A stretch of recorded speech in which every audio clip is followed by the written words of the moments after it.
Have you ever felt like the best years of your life are behind you? Like the world has quietly decided you're too old to start over? That's exactly how Margaret felt. She was a retired nurse. She was 92 years old, and she was sitting in her small apartment, staring at the wall, convinced that her story was already written. But then a mystery walked into her life, a mystery that would break her heart, wake up her mind, and teach her how to truly live again. This is a story about what happens when we stop waiting for life to make sense. Stay with me, because what Margaret discovered in her 10th decade might just change how you see every single day you have left. Let me ask you something. When was the last time you felt truly useful?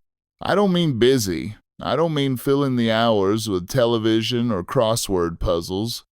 I mean that deep, satisfying feeling of knowing you made a real difference in someone's life. For many of us, that feeling fades after retirement. The phone stops ringing as often. The days begin to look the same. And somewhere along the way, we start to believe a quiet lie. The lie that says we have nothing left to give. Margaret believed that lie.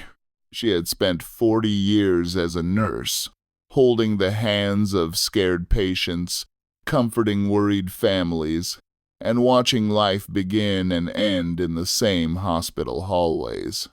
But now, at 92, she felt invisible.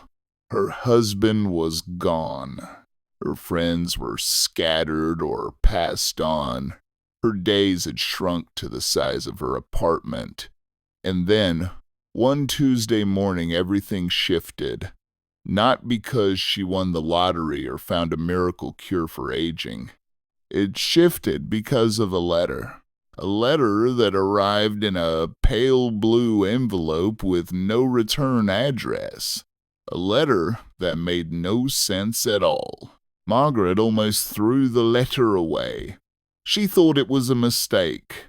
Her eyes weren't what they used to be, so she held the paper close to her face. The handwriting was elegant, old-fashioned cursive. The kind they stopped teaching in schools long ago. The letter was short. It said, and I quote, "The truth about 1947 is still waiting. Only you can finish what was started." No name, no signature, just those two sentences and a small black and white photograph tucked inside the envelope. The photograph showed 3 young nurses standing in front of a hospital. One of them was Margaret. She was 20 years old in that picture, fresh out of nursing school, full of hope and ambition. She hadn't seen that photograph in over 70 years. Her hands trembled as she turned it over. On the back, in the same elegant handwriting, were 4 words. "She never forgot you." Now, I want you to imagine yourself in Margaret's chair. Your heart is beating a little faster. Your mind is racing through 70 years of memories, trying to find a clue. Who sent this letter? What happened in 1947? And who never forgot her? This is the moment when many of us would do nothing. We might tell ourselves it's too late to dig up the past. We might convince ourselves that old mysteries are better left alone. But Margaret did something different. She decided to find out. And that decision, that one brave choice to lean into curiosity instead of fear, changed everything. Margaret started with what she knew. She pulled out an old box of photographs from her closet, something she hadn't opened in years. The dust made her sneeze, but she kept digging. She found her nursing school yearbook. She found letters from her late husband. And she found the names of the 2 other women in the photograph. Their names were Dorothy and Evelyn. They had been her closest friends during training. They had studied together, laughed together, and dreamed together about the nurses they would become. But after graduation, life pulled them in different directions. Margaret got married and moved to Ohio. Dorothy went to work in a veterans hospital. And Evelyn, well, nobody ever quite knew what happened to Evelyn. She had simply disappeared. No forwarding address, no goodbye, just silence. Margaret had spent decades assuming Evelyn had started a new life somewhere far away. But this letter, this photograph, it suggested something else. It suggested that Evelyn's story wasn't finished. And somehow, after all these years, Margaret was being asked to write the final chapter. The next morning, Margaret did something she hadn't done in years. She got dressed with purpose. She put on her comfortable walking shoes, grabbed her cane, and walked to the public library. The librarian, a kind young woman with purple glasses, helped her use the computer. Margaret felt out of place at first. The world of search engines and online records felt foreign to her. But she was a nurse. She knew how to investigate. She knew how to follow a trail of small clues. She started by searching for Evelyn's full name. Nothing. She searched for Dorothy's name. She found an obituary from 2008. Dorothy had passed away in a nursing home 2 states away. Margaret felt a pang of grief, but she pressed on. She searched for the hospital where they trained. It had closed down in 1985. It was now a parking lot. The trail was going cold. But here's the thing about life after 60. You learn that dead ends are just detours in disguise. Margaret refused to give up. She called the local historical society. She spoke to a man named Walter who had a voice like warm coffee. Walter listened to her story with genuine interest. He promised to dig through some old archives and call her back. A week went by with no word. Margaret began to wonder if she had imagined the whole thing. Maybe the letter was a prank. Maybe her mind was playing tricks on her. Age has a way of making you doubt yourself. You start to question your memory, your instincts, your very grip on reality. But then Walter called. He had found something. A newspaper article from August of 1947. The headline made Margaret's blood run cold. Young nurse saves abandoned infant from fire, then vanishes. The article described a fire at a small boarding house near the hospital.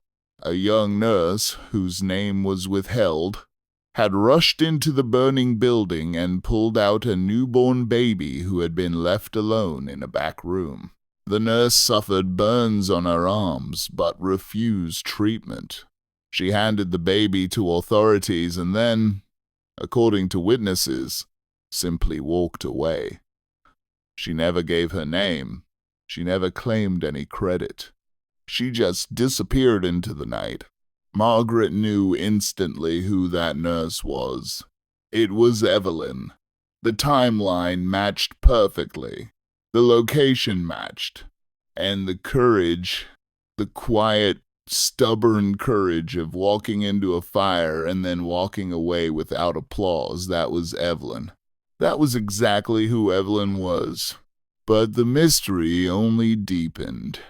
What happened to the baby? Why did Evelyn vanish? And who, after 70 years, sent Margaret that letter? Margaret felt something awaken inside her. It was a feeling she hadn't experienced since her nursing days. It was the feeling of being needed, the feeling of having a mission. She realized that retirement didn't have to mean retreating from life. It could mean advancing into a new kind of purpose. She started making more phone calls. She contacted the county records office. She spoke to a retired firefighter who remembered hearing stories about the 1947 fire from his father. Slowly, piece by piece, the puzzle began to take shape. The baby, a little girl, had been adopted by a loving family in a neighboring town. She had grown up healthy and strong. She had become a teacher. She had raised 3 children of her own, and she had spent her entire life wondering about the woman who saved her.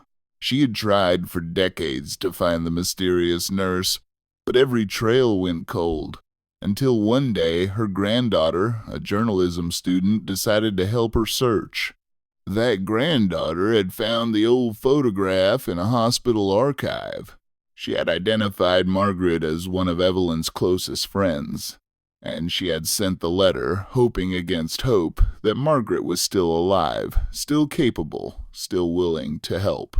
When Margaret learned the truth, she sat down and cried. She cried for Evelyn, who had carried a secret act of heroism to her grave. She cried for the baby, now a grandmother herself, who had waited a lifetime to say thank you. And she cried because, at 92 years old, she had almost missed this. She had almost thrown the letter away. She had almost let her age convince her that she had nothing left to offer. But she hadn't. She had said yes to the mystery. She had said yes to life.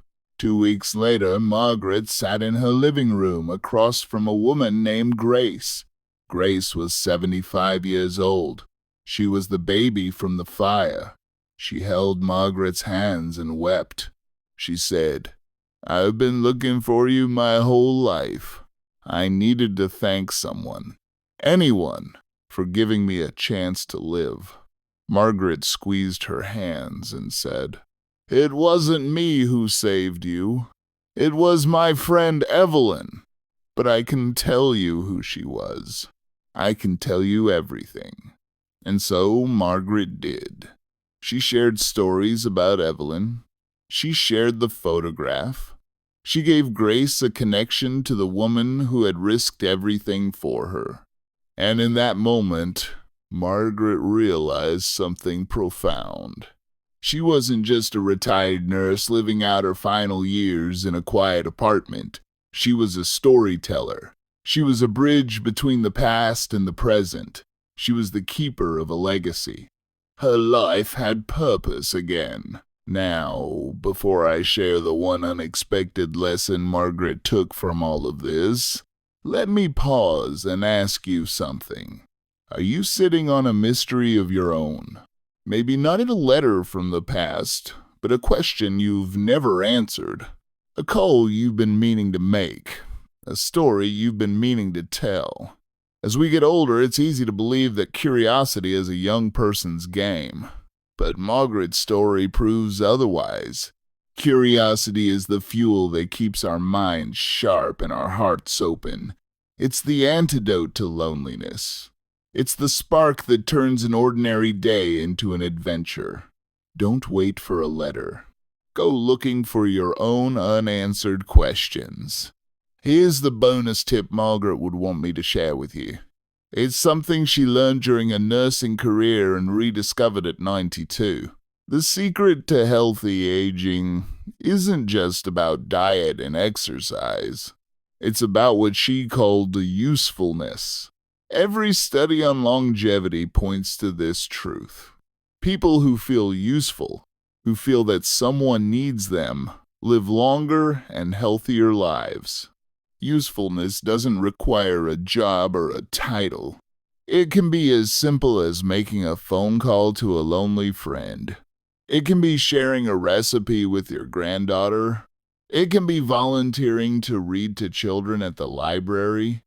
It can be writing down your memories so future generations know where they came from. When you feel needed, your brain releases chemicals that reduce stress and inflammation. Your sleep improves, your mood lifts, your body literally responds to purpose.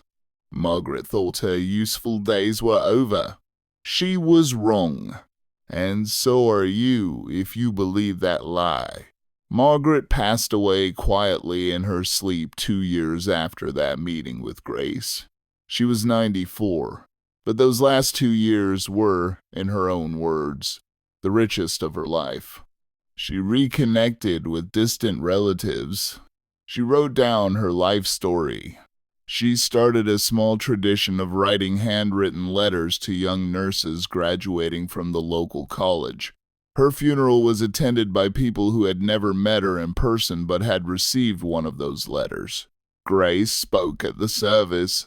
She said, "Margaret told me that it's never too late to answer the call.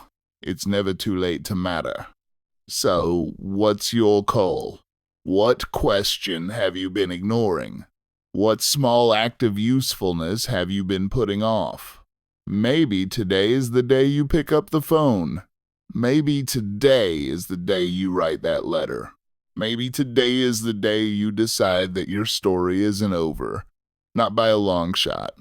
Thank you for spending this time with me.